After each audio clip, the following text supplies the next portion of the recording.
3% লোক তাদের সাথে নেই। শতকরা 90% লোক বাংলাদেশ জাতীয়তাবাদী দলের পতাকা তলে আছে। শহীদ রাষ্ট্রপতি জিয়াউর রহমানের আদর্শ কর্মসূচি বেগম খালেদা জিয়ার তিন দলের দেশ শাসন এবং দেশের উন্নয়ন শান্তি শৃঙ্খলার জন্য জাতীয়তাবাদী দলকে সাপোর্ট করে। আমরা 15 এবং 2 বছর 17 বছর রাজপথে ছিলাম, বহু নির্যাতন ভোগ করেছি। আমাদের দলীয় নেতা কর্মী করে শুইতে পারে নাই। এক একজনের বিরুদ্ধে শত শত মামলা হামলা ত্যাগ করে আমরা নিষ্পেষিত হয়ে গেছি। আজকে দেশ স্বাধীন হয়েছে, আমরা যে স্বাধীন বাংলাদেশে আজকে মুক্ত আকাশে কথা বলার অধিকার পেয়েছি। তখন আমরা কথাও বলতে পারি নাই, আমাদের মুখে তালা বন্ধ ছিল। আমরা কথা বললে মামলা হামলা নির্যাতন, আমরা বাড়িঘর ভাঙচুর ইত্যাদি ছাপিয়েছে। কারা করেছে আপনারা জানেন? এই নারায়ণগঞ্জে কারা করেছে, এই সিদ্ধিরগঞ্জে কারা করেছেন, তাদেরকে আপনারা চিনে রাখেন। আজকে আমি একথা বলতে চাই না, আমি শুধু বলতে চাই যারা এই সমস্ত দুষ্কৃতিকারী, যারা দলের নামে চাঁদাবাজি লুট করার সাধারণ মানুষকে জিম্মি করে জায়গা দখল, ব্যবসা দখল, নির্যাতন ছড়িয়ে তাদেরকে চিহ্নিত করেন। আমি আজকে আমার দলের বন্ধুদেরকে বলবো যে আপনারা সতর্ক থাকেন। অনুপ্রবেশকারী ঢুকতে শুরু করেছে।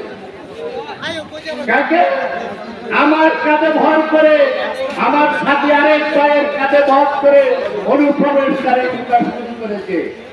সতর্ক করে দিতে চাই, কেন্দ্রীয় প্রোগ্রাম আপনারা দেখেছেন, রিজভী আহমদের একটি আপনার বিজ্ঞপ্তি দেখেছেন।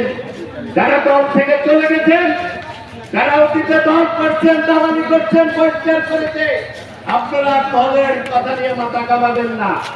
যারা নির্যাতিত হয়েছে, যারা নিষ্পেষিত হয়েছে, যারা বিগত দিন আন্দোলন সংগ্রামে ছিল, মামলা হামলা খেয়ে তাদেরকে অবশ্যই মূল্যায়ন করতে হবে। এবং তাদের দিকে আমরা আজকে অনেকে দুর্বল চেহারা খারাপ হয়ে গেছে। আজকে তারা বাসা বাড়িতে থাকতে পারে নাই, 5 তারিখের পর বাসায় এসেছে। আমার বিরুদ্ধে মামলা হয়েছে। আপনাদের এই কাউন্সিলর আমার সাথে জেলে ছিল এবং তার বাড়িঘর কাউন্সিলর কার্যালয় ভাঙচুর করেছে। আমাকে না পেয়ে আমার 2 প্রকৌশলী ছেলেকে মারতে থানায় নিয়ে গেছে, রিমান্ডে দিতে মার্ডার মামলা দিয়েছে। আমার ছেলেরা তো রাজনীতি করে নাই আমার কারণে। তাই আমাদের স্মরণ রাখতে হবে, আজকে আমরা দেখতেছি কেন্দ্রীয় কর্মসূচিতে যারা অংশগ্রহণ করে নাই, যারা গত 14 তারিখ আমাদের কেন্দ্রীয় কর্মসূচিতে আসে নাই, যারা 15 তারিখ কেন্দ্রীয় কর্মসূচিতে আসে নাই, আজকে বেগম খালেদা জিয়ার রোগ মুক্তি দোয়ার মাহফিলে আসে নাই, আজকে তারা জনসভা করতেছেন। কিসের জনসভা? আপনারা কোন বিএনপি করেন? যদি বিএনপি করেন তাহলে বিএনপির কেন্দ্রীয় কর্মসূচি আপনাকে অবশ্যই পালন করতে হবে।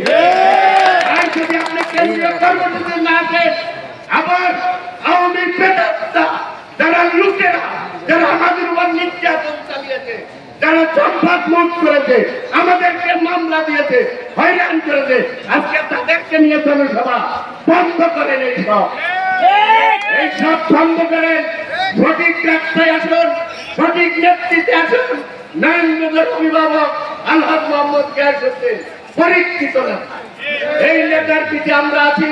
যদি তা বিএনপি করতে হয় তাহলে জেলা বিএনপি এবং ওনার গঠিত থানা বিএনপির নেতৃত্বের সাথে মিলে কাজ করবেন।